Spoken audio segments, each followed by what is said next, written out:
ಮುಖ್ಯಮಂತ್ರಿಗಳಿಗೆ ಈ ಮೂಡ ಹಗರಣದ ಉರುಳು ಯಾವಾಗ ಸುತ್ಕೊಳ್ಳೋಕೆ ಸ್ಟಾರ್ಟ್ ಆಯ್ತು, ಅವ್ರಿಗೆ ಎರಡೆರಡು ಹಂತದ ಹೋರಾಟವನ್ನು ಮಾಡಬೇಕಾಗಿರೋದು ಅನಿವಾರ್ಯ ಆಯ್ತು. ಒಂದು ಲೀಗಲ್ ಫೈಟ್, ಇನ್ನೊಂದು ಪೊಲಿಟಿಕಲ್ ಫೈಟ್.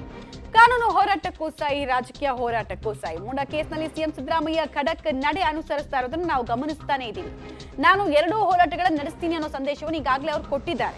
ರಾಜಕೀಯ ಪಿತೂರಿ ನಡೆದಿದೆ, ನಾನು ತಪ್ಪು ಮಾಡಿಲ್ಲ ಅನ್ನೋದನ್ನ ಅವ್ರು ಡೇ ಒನ್ ಇಂದ ಹೇಳ್ಕೊಂಡು ಬಂದಿದ್ದಾರೆ.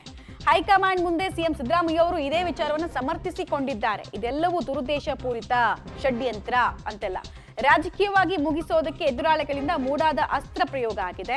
ಕಡೆ ತನಕ ನಾನು ಕಾನೂನು ಹೋರಾಟವನ್ನ ಮುಂದುವರಿಸ್ತೀನಿ ಅಂತ ಅವರು ಹೇಳಿದ್ದಾರಂತೆ. ರಾಜಕೀಯವಾಗಿಯೂ ಎಲ್ಲವನ್ನ ಎದುರಿಸೋದಕ್ಕೆ ನಾನು ಸಿದ್ಧ ಅನ್ನೋ ಸಂದೇಶವನ್ನು ಕೊಟ್ಟಿದ್ದಾರೆ. ಆಪ್ತರ ಮುಂದೆ, ಕೆಲ ವರಿಷ್ಠರ ಮುಂದೆ ಸಿಎಂ ಸಿದ್ದರಾಮಯ್ಯ ಅವರು ಇದನ್ನು ಹೇಳ್ಕೊಂಡಿದ್ದಾರೆ.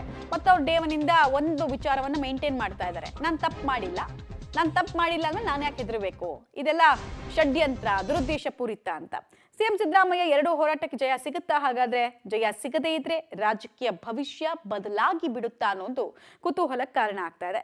ನೋಡೋಣ ಏನಾಗುತ್ತೆ ಅಂತ. ಮತ್ತೆ ಹೈಕಮಾಂಡ್ ಇಲ್ಲಿ ತನಕ ಡೇ ಒನ್ ಇಂದ ಮೂಡ ಹಗರಣ ಯಾವಾಗ ಆಚೆ ಬಂತು ಆವಾಗ್ಲಿಂದ ಕೂಡ ಸಿಎಂ ಬೆನ್ನಿಗೆ ಗಟ್ಟಿಯಾಗಿ ನಿಲ್ಲುವಂತಹ ಕೆಲಸವನ್ನು ಮಾಡಿದ್ರು. ಕೆಲ ನಾಯಕರಿಗೂ ಸೂಚನೆಯನ್ನು ಕೊಟ್ಟಿದ್ರು.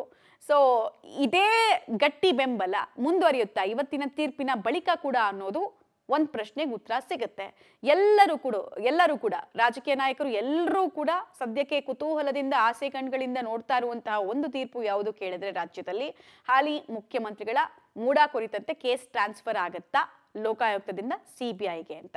ಟ್ರಾನ್ಸ್ಫರ್ ಆದ್ರೆ ಕೋರ್ಟ್ ಕೊಡುವಂತಹ ರೀಸನಿಂಗ್ ಏನು ಅನ್ನೋದು ಕೂಡ ಇಂಪಾರ್ಟೆಂಟ್ ಆಗುತ್ತೆ.